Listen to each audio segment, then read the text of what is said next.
नमस्कार। Exam happy by Jharkhand channel में आपका स्वागत है। तो दोस्तों जुड़ चुका हूं मैं यहां पर आप सभी के शिक्षक भर्ती परीक्षा को लेकर के। तो आपको हम बताते चले, यदि आप शिक्षक बनना चाहते हैं, यदि आप जेटेट पास करना चाहते हैं, सहायक आचार्य परीक्षा पास करना चाहते हैं, सहायक अध्यापक आकलन परीक्षा पास करना चाहते हैं, अब तक आपने महसूस किया होगा कि यदि आप में से किसी ने फेल किया है तो वो फेल करने की चांसेस जो होती है 2 नंबर, 4 नंबर, 5 नंबर, इसी के अंतराल में लोग फेल करते हैं। तो यहाँ पर फेल करने का रीजन होता है सीधे सीधे बाजार जाना और वहाँ से प्रैक्टिस सेट लेकर के आना और सीधे 1 महीना के अंदर परीक्षा पास कर जाना। तो ये सारे रोगों से आपको मुक्ति दिलाना पड़ेगा। ये जो है बहुत बड़ी बीमारी है आपकी, जो कि आप ये करते हैं और यहाँ पर पढ़ते नहीं हैं। तो आपको अगर ये 2 नंबर, 4 नंबर, 10 नंबर से यदि आप फेल कर रहे हैं, किसी में रिजल्ट नहीं हो रहा है, तो आप यहाँ पर हमारे चैनल के साथ जुड़िए, जिसमें आपको यहाँ पर एनसीईआरटी टेक्स्ट बुक पर आधारित सारे प्रश्नों की, सारे सब्जेक्ट की तैयारी करवाई जा रही है। जहाँ पर यदि आप जुड़ते हैं तो आपको यहाँ पर 100 नहीं 101% पास होने की गारंटी देता है। जहां आप 2-4 नंबर कम करके चलते फेल हो रहे थे, वहां आपको 2-4-5 नंबर ऑटोमेटिक बढ़ने वाला है। तो आप किसी भी परीक्षा की तैयारी कर रहे हो तो अपनी कमजोरी को छुपाए नहीं। जरूर आपको ये लगा होगा कि ये सही बात है। तो यदि आपको लगता है तो आप यहाँ पर अगर आकलन परीक्षा की तैयारी कर रहे हैं तो 501 रुपये में आपको लाइफ टाइम दिया जा रहा है।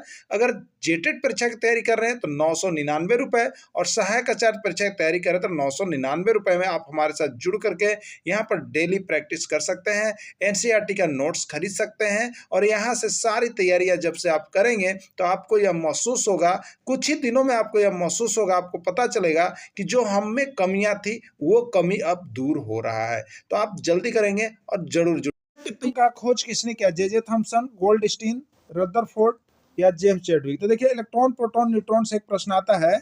इसके लिए हम यहाँ पर देखिए आपको एक ट्रिक दे रहे हैं।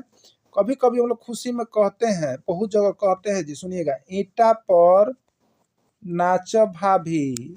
वाह, का बात है। याद हो रहा है कि नहीं हो रहा आप लोग के? बताइए। ईटा पर नाच भाभी, हमारा तो लग रहा है याद हो ही जाएगा आज, क्योंकि भाभी के नाम पर सभी की याद होता है ना। तो देखिए, इलेक्ट्रॉन, ईटा, इलेक्ट्रॉन का खोज टास हो गया थॉमसन, इलेक्ट्रॉन का खोज जे थॉमसन ने किया, ठीक है। अब प्रोटॉन का खोज देखिए, र से है रदरफोर्ड, का है रदरफोर्ड। और ना से है न्यूट्रॉन और च से है चैडविक, यानी न्यूट्रॉन का खोज चैडविक ने किया, ठीक है। इलेक्ट्रॉन का खोज किसने किया? चैडविक ने। ईटा पर नाचा भाभी। कभी कभी रदरफोर्ड की जगह पर गोल्डस्टीन भी देता है, लेकिन ज्यादा करके आपका रदरफोर्ड ही चलेगा, ठीक है। अगर गोल्डस्टीन दे दिया तो गोल्डस्टीन ले लीजिएगा। तो ईटा पर नाचा भाभी, तो थॉमसन के कर जाएगा, थॉमसन जाएगा इलेक्ट्रॉन के, और चैडविक जाएगा के कर न्यूट्रॉन के। 2 गो तक क्लियर हो गया। यहाँ पर सस्पेंस है, कभी गोल्डस्टीन कभी रदरफोर्ड, तो ये दोनों निकल जाएगा तो बचेगा 2 गो। तो गोल्डस्टीन होगा तो गोल्डस्टीन मारिएगा, रदरफोर्ड होगा तो रदरफोर्ड मार लीजिएगा। तो इलेक्ट्रॉन का खोज किसने किया? तो जे थॉमसन हो जाएगा। प्रोटॉन का खोज किसने किया? रदरफोर्ड, इसमें नहीं दिया हुआ है ऑप्शन, देखिए, तो गोल्डस्टीन हो जाएगा। और न्यूट्रॉन का खोज किसने किया? तो चैडविक है, तो जेम्स चैडविक हो गया। तीनों को बता दें, ईटा पर नाचा भाभी, ठीक है।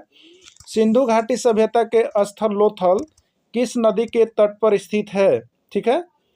देखिए, और नीचे देखिए क्या आया, हड़प्पा किस नदी के किनारे स्थित है? और अगला है मोहनजोदड़ो किस नदी के किनारे स्थित है? बस एगो ट्रिकवा याद रख लीजिएगा, फिर तो सब हड़प्पा सभ्यता के आप सीधे गप कर दीजिएगा।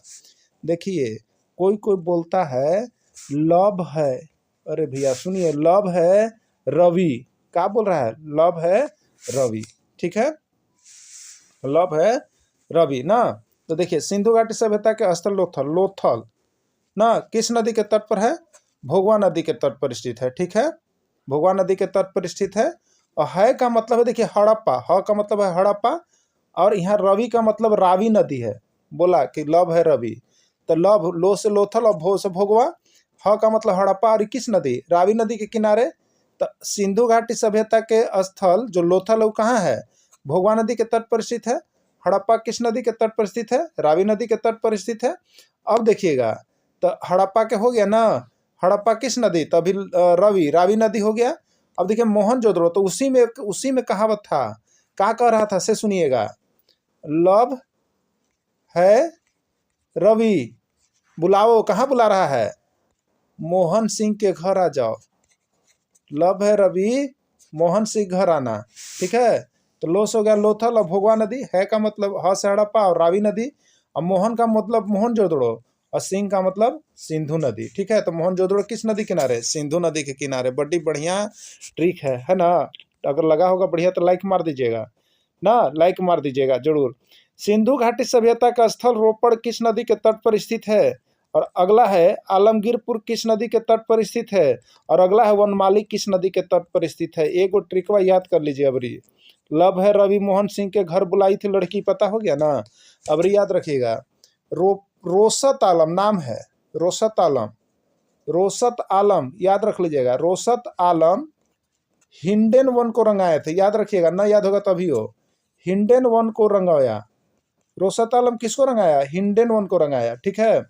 रो का मतलब है देखिए रोपड़ ना, रोपड़ कहाँ? सत का मतलब है सतलज, यानी रोपड़ सतलज नदी के तट पर स्थित है। ठीक है। आलम, आलम का मतलब है देखिए आलमगीरपुर। और हिंडन, तो हिंडन नदी के तट पर स्थित है। आलमगीरपुर किस नदी के तट पर स्थित है? हिंडन नदी के तट पर स्थित है। और वन को रंगोया, तो वन का मतलब है देखिए वनमाली, और रंगोया का मतलब रंगोई नदी के तट पर स्थित है। हो गया कि ना? हो गया तीनों। तो देखिए यह पूछा है रोसत, रोपड़ किस नदी के तट पर स्थित है? रोपड़ में रोसत सतलज नदी के तट पर। हो गया ना? आलमगीरपुर, रोसत आलम ही अभी बताए थे, तो आलम से आलमगीरपुर था, ही का मतलब हिंडन, तो हिंडन नदी के तट पर हो गया। वनमाली, वन को रंगाया मतलब वन का मतलब वनमाली, और रंगाया मतलब रंगोई नदी। तो वनमाली किस नदी के तट पर स्थित है? रंगोई नदी के तट पर स्थित है। ठीक है, चलिए तो याद हो गया ना? अब देखिए यहाँ आइए, ANT को लिखता है TNA, जस्ट उल्टा देखिए चलता है TNA।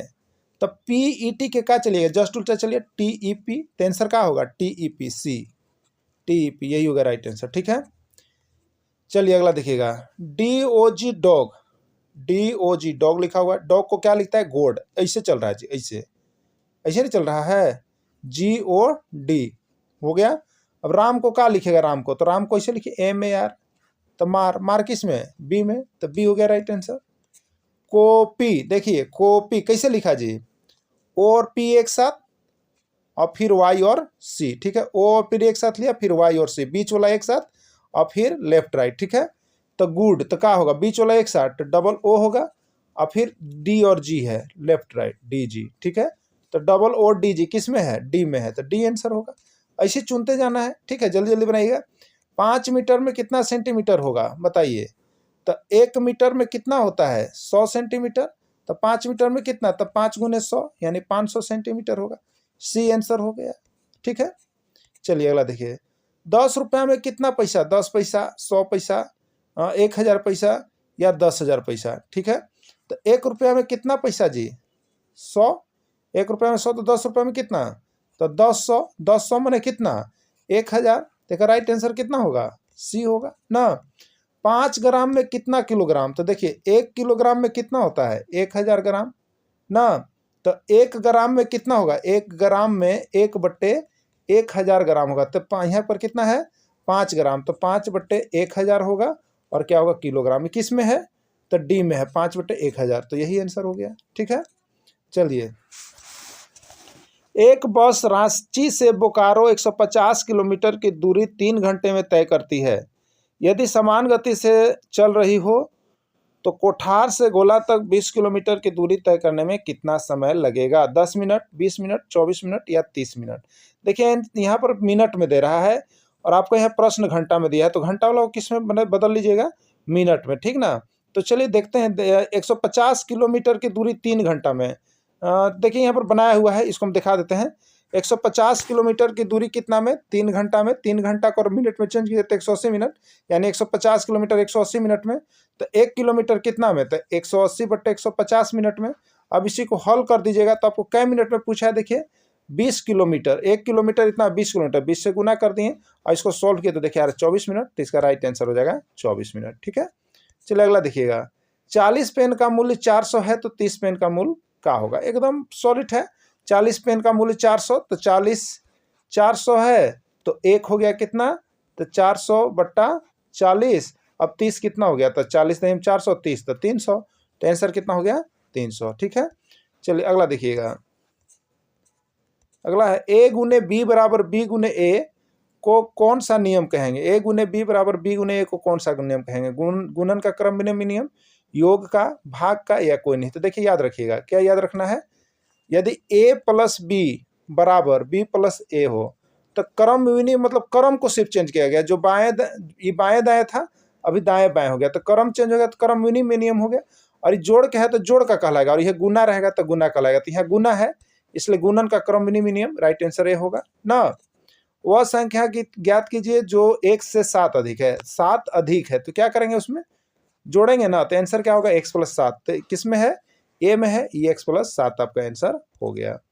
अगला है वायु प्रदूषण का कारण है, क्या कारण है वायु प्रदूषण का, वायु, जल, ऑक्सीजन या धुआं। तो वायु प्रदूषण का सभी कारण है, ठीक है, सभी कारण है।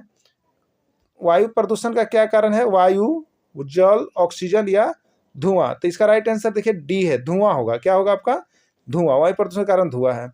कथकली कहाँ का है, केरल, उत्तर भारत, दक्षिण भारत या आंध्र प्रदेश। तो देखिए एकदम याद रखिए, बहुत बार आया हुआ है। कथकली जो है केरल का है, ठीक है, कथकली केरल का है। 71% पृथ्वी का तल ढका हुआ है जल से, वायु से, हवा से, ऑक्सीजन से। तो जल से ढका हुआ है ना, जल से ढका हुआ है। एक कक्षा में 120 विद्यार्थी है जिनमें 30% लड़कियां हैं, लड़कों की संख्या क्या थी, बहुत जल्दी कीजिएगा। 120 टोटल है जिसमें 3% लड़कियां हैं, तो टोटल 100% ना होता है, तो लड़का कितना प्रतिशत है, यही घटा दीजिए ना।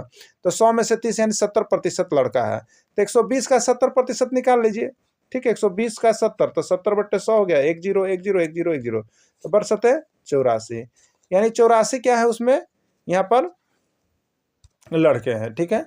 चलिए अगला देखिए, बनाया हुआ है। कोई व्यक्ति 10,000 में खरीदी गई वस्तु को 9,999 रुपये में बेचता है तो प्राप्त हानि की गणना करे, ठीक है।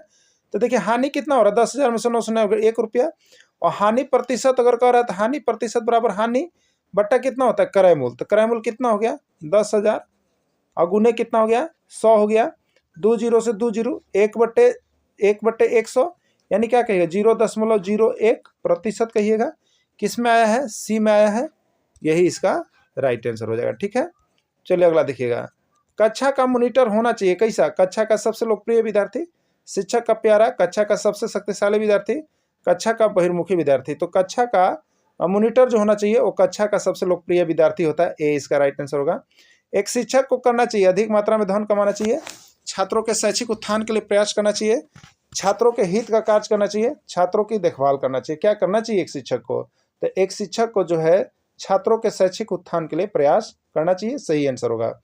एक शिक्षक अपने छात्र से मधुर संबंध कैसे स्थापित कर सकता है, उन्हें सदैव हंसी मजाक करके, उनसे उचित दूरी बनाकर, उनकी समस्याओं को सुनने के बाद उसका निदान करके, या उन्हें मारपीट करके। तो इसका राइट आंसर सी होगा, उनकी समस्याओं को शिक्षक सुनने के बाद अगर उसका निदान कर देते हैं तो वो जो है सबसे लोकप्रिय शिक्षक बन सकते हैं, ठीक है।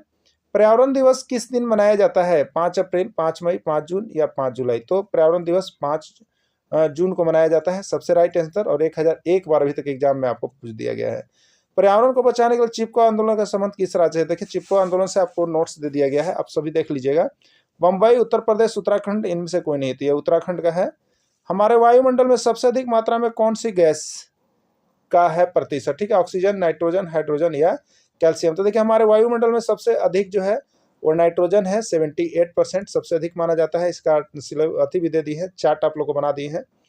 4 5 7 9 19 क्या भराएगा, आपको भरना है, ठीक है। तो देखिए 4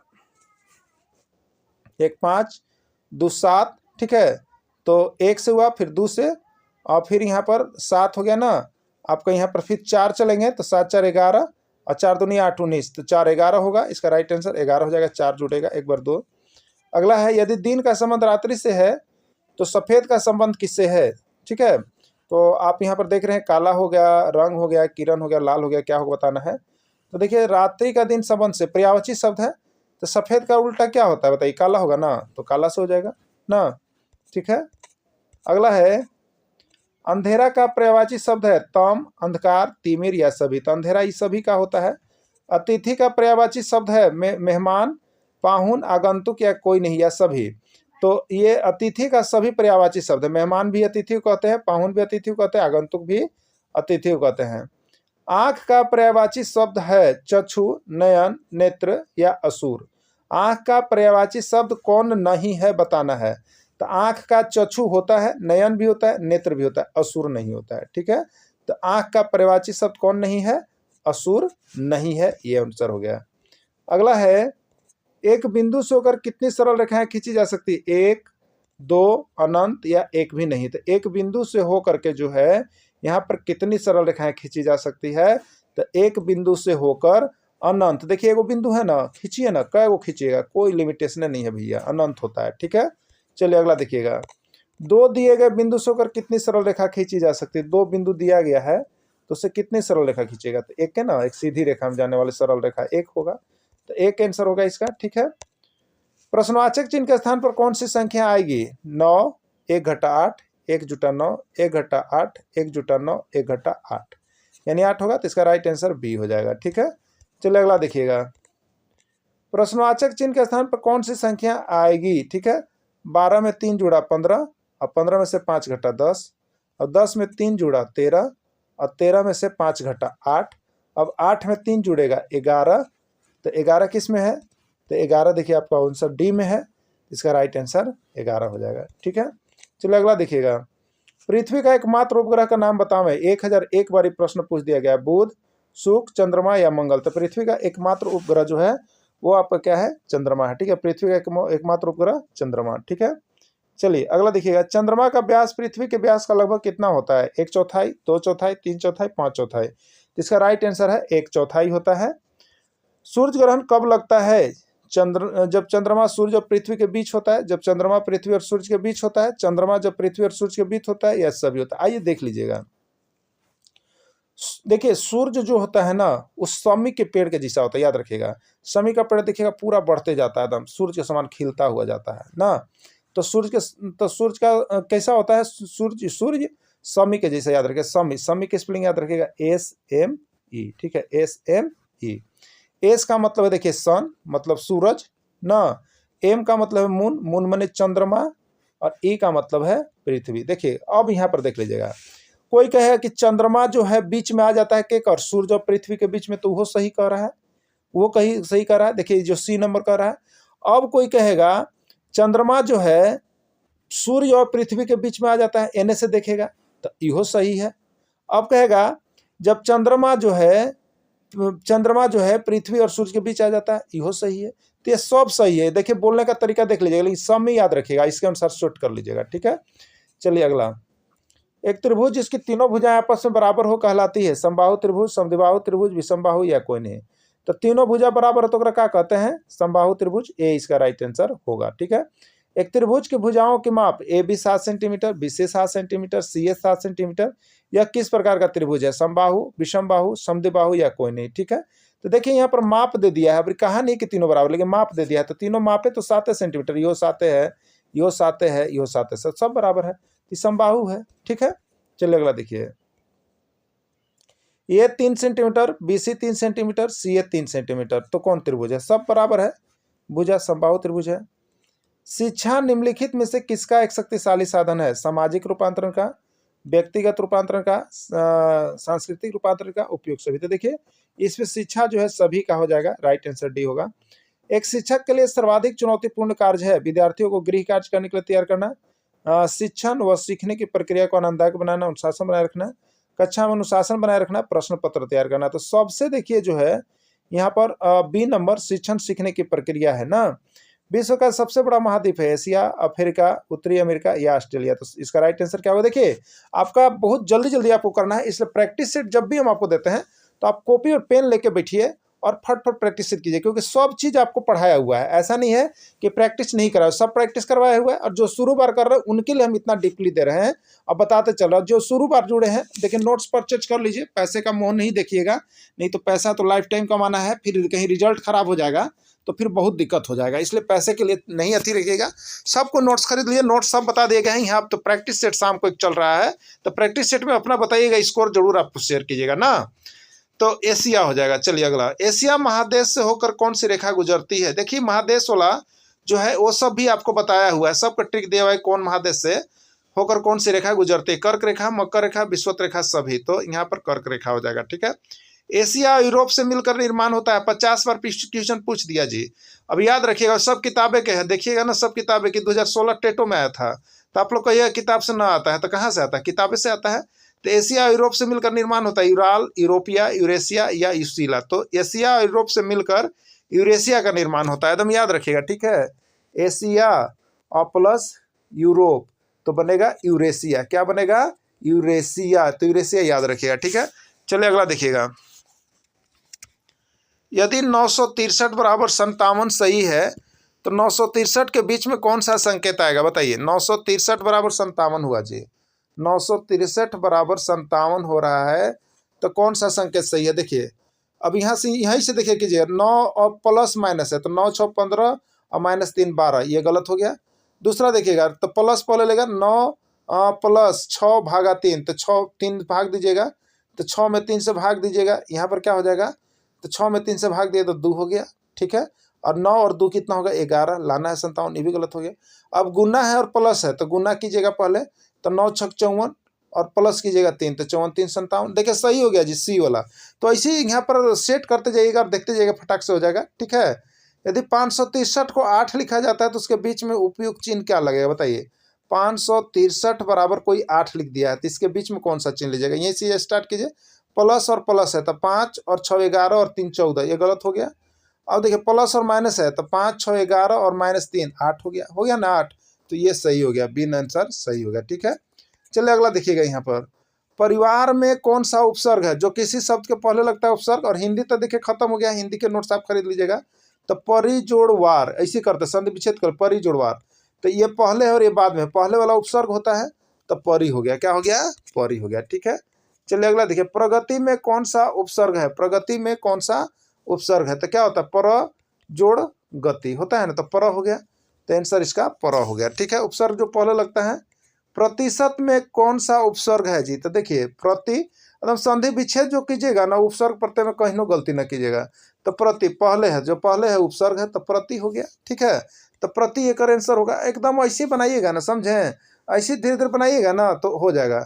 जीवित में कौन सा प्रत्यय है जी? देखिए जीवित तो क्या होता है कर, जीव होगा ना और इत होगा, क्या होगा? इत होगा, जीवित।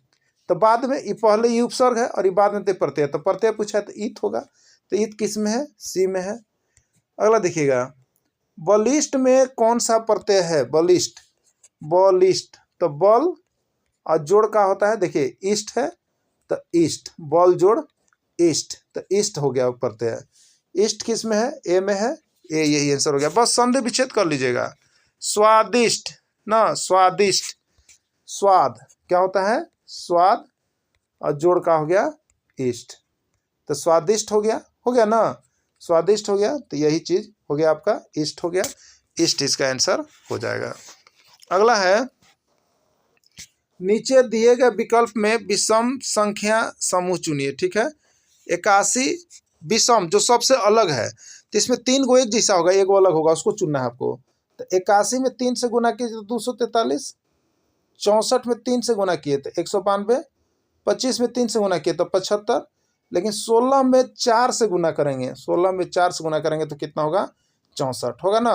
तो ये सबसे अलग है, बाकी 3 गो यानी बी हो गया। चलिए ठीक है, दिए गए विकल्प में विषम अक्षर चुने। देखिए L K M K L C D E G H I Q R S, देखिए एक लाइन है C D E G H I Q R S, लेकिन ये देखिएगा आई जे के एल ना, एम एन ओ होना चाहिए था, जबकि उल्टा है, तो ये अलग है, ये 3 गो एक जैसा, ये अलग है, तो विकल्प में विषम माने अलग वाला चुनना रहता है, तो राइट आंसर ए हो जाएगा, ठीक है। देखिए परोपकार का सही संधि विच्छेद है, परोपकार का सही संधि विच्छेद है, क्या होगा बताना, ठीक है। तो परोपकार का क्या होता है? पर और जोड़ होता है उपकार, पर जोड़ उपकार, ठीक है। ये किस में है? बी में है, यही आपका राइट आंसर है, ठीक है। चलो परमेश्वर का सही संधि विच्छेद है, परमेश्वर का क्या होता है? परमेश्वर का परम जोड़ ईश्वर, परम जोड़ ईश्वर परमेश्वर, ठीक है, परमेश्वर हो गया इसका राइट आंसर। चलिए अगला, सदैव का संधि विच्छेद है, सदैव का, ठीक है, सदैव का तो क्या होता है? सदा जोड़ एव, क्या हो गया? सदैव, ठीक है। चलो अगला देखिएगा, एक परिवार के 8 सदस्य हैं जिनमें 3 चाय 2 कॉफी और 1 जूस पीना चाहते हैं, चाय पीने वाले की प्रायिकता ज्ञात कीजिए जी। तो क्या है? 1/8, 2/8, 3/8, 4/8, ठीक है। तो एक परिवार के 8 सदस्य, टोटल 8 हैं, जिनमें 3 गो चाय, 2 गो कॉफी, 1 गो जूस पीना चाहते हैं। तो चाय पीना, चाय कै गो पीता है? 3 गो। तो प्रोबेबिलिटी प्रायिकता में होता है, जिसका प्रायिकता पूछ रहा है उसकी संख्या, तो चाय का पूछ रहा है तो चाय की संख्या देखिए 3 है, और नीचे टोटल होता है, तो टोटल कितना है? 8 है, तो 3/8 इसका आंसर हो जाएगा। ठीक है। एक्स का मान ज्ञात करें। एक्स 80 डिग्री, एक सीधी रेखा पर कितना मान बनता है? 180 डिग्री का बनता है। तो x प्लस 80 बराबर 180 डिग्री। x बराबर कितना हो गया? 180 डिग्री माइनस 80 डिग्री बराबर हो गया 100 डिग्री। यही हो गया आंसर। ठीक है। चलिए अगला देखिएगा। फिलीपींस की मुद्रा का नाम क्या है? रियाल, रुपया, पीसो या कोई नहीं। ठीक है। और देखिए याद रखिएगा,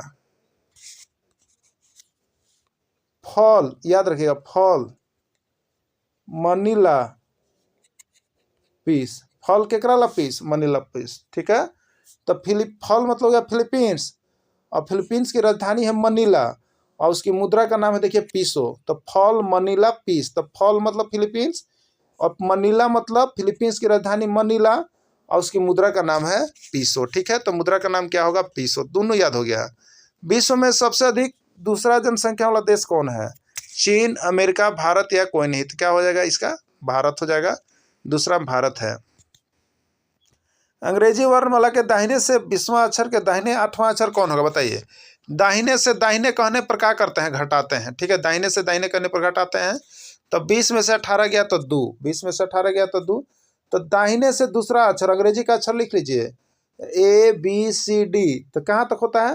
तो XYZ। तो दाहिने से दूसरा अक्षर कौन हो जाएगा? Z हो जाएगा, Y हो जाएगा, तो Y हो गया। तो राइट आंसर Y हो जाएगा, क्योंकि दाहिने से बोला है। ठीक है। चलिए अगला देखिएगा।